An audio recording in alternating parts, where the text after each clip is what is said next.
नमस्कार। जो भी उम्मीदवार एमपीपीएससी 2026 की तैयारी में लगे हैं, उनके लिए एक बहुत बड़ी और ज़रूरी खबर है। आयोग ने परीक्षा के नियमों में कुछ बहुत ही महत्वपूर्ण बदलाव किए हैं। तो चलिए आज हम एक-एक करके इन सभी बदलावों को अच्छे से समझते हैं। अच्छा, सबसे पहले उस सवाल पर आते हैं जो शायद सभी के मन में घूम रहा है। क्या सिलेबस बदल गया है? तो देखिए, अच्छी खबर यह है कि सिलेबस या पाठ्यक्रम में कोई भी बदलाव नहीं किया गया है। लेकिन हाँ, परीक्षा में नंबर देने का जो तरीका है, वो अब पूरी तरह से नया हो गया है। तो जैसा मैंने कहा, सबसे पहले सिलेबस की ही बात कर लेते हैं। यहाँ आप सभी के लिए एक राहत की बात है कि इसमें कोई भी किसी भी तरह का बदलाव नहीं किया गया है। आप जो भी मुख्य विषय अभी तक पढ़ रहे थे, वो बिल्कुल वैसे के वैसे ही रहेंगे। इस बात को एकदम पक्का मान लीजिए कि आपकी जो मेहनत है वो बेकार नहीं जाएगी। अब जब ये एक बड़ी चिंता दूर हो गई है, तो चलिए अब उन बदलावों को समझते हैं जो असल में हुए हैं और जो बहुत मायने रखते हैं।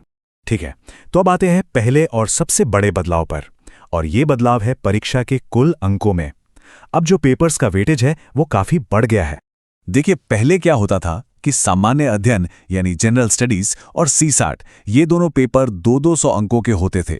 लेकिन अब नई व्यवस्था के तहत ये दोनों ही पेपर 300-300 अंकों के होंगे। यानी अब हर पेपर का महत्व और भी ज्यादा बढ़ गया है।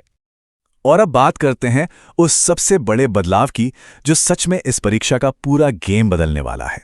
जी हां, मैं बात कर रहा हूं नेगेटिव मार्किंग की, जिसे समझना हर उम्मीदवार के लिए सबसे ज्यादा जरूरी है।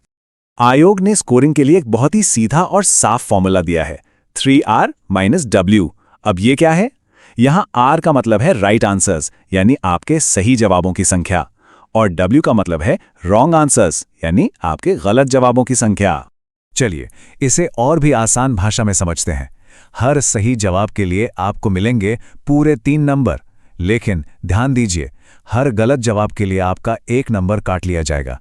इसका सीधा सा मतलब यह हुआ कि अगर आपने 3 सवाल गलत कर दिए, तो आपका एक सही सवाल से मिला हुआ फायदा, यानी वो 3 नंबर, पूरी तरह से खत्म हो जाएंगे। अंकों के इस नए खेल में सिर्फ इतना ही नहीं है, एक और शर्त भी जोड़ी गई है, और वो है मिनिमम क्वालिफाइंग मार्क्स की। यानी हर पेपर को पास करने के लिए आपको कम से कम कुछ अंक तो लाने ही होंगे। नियम के मुताबिक जो भी जनरल कैटेगरी के उम्मीदवार हैं, उन्हें पास होने के लिए कम से कम 40% अंक लाना अनिवार्य है। वहीं दूसरी तरफ एसटी, एससी, ओबीसी, ईडब्ल्यूएस और दिव्यांग जन श्रेणी के लिए ये सीमा 30% रखी गई है। एक और सवाल जो मन में आता है कि भाई मेंस के लिए कितने लोगों को चुना जाएगा? तो जितनी भी पोस्ट्स होंगी, उसके 20 गुना उम्मीदवारों को अगले चरण के लिए क्वालिफाई माना जाएगा। और हां, अगर कुछ उम्मीदवारों के अंक समान होते हैं, तो उन सभी को शामिल किया जाएगा। तो इन सभी नए नियमों को जानने के बाद अब सवाल ये है कि इसका हमारी तैयारी पर क्या असर पड़ेगा? सीधी सी बात है, अब तैयारी की जो रणनीति है उसे बदलना ही होगा। तो अब मन में ये सवाल जरूर उठ रहा होगा कि इस नए पैटर्न के हिसाब से तैयारी में सबसे ज्यादा ध्यान किस चीज पर देना चाहिए? और इसका जवाब इन नए नियमों में ही छिपा है। अब से सबसे अच्छा और सबसे सुरक्षित तरीका यह है कि अगर किसी सवाल का जवाब बिल्कुल नहीं पता है, तो उसे खाली छोड़ दें। तुक्का लगाने की या अंदाजा लगाने की गलती अब बहुत भारी पड़ सकती है।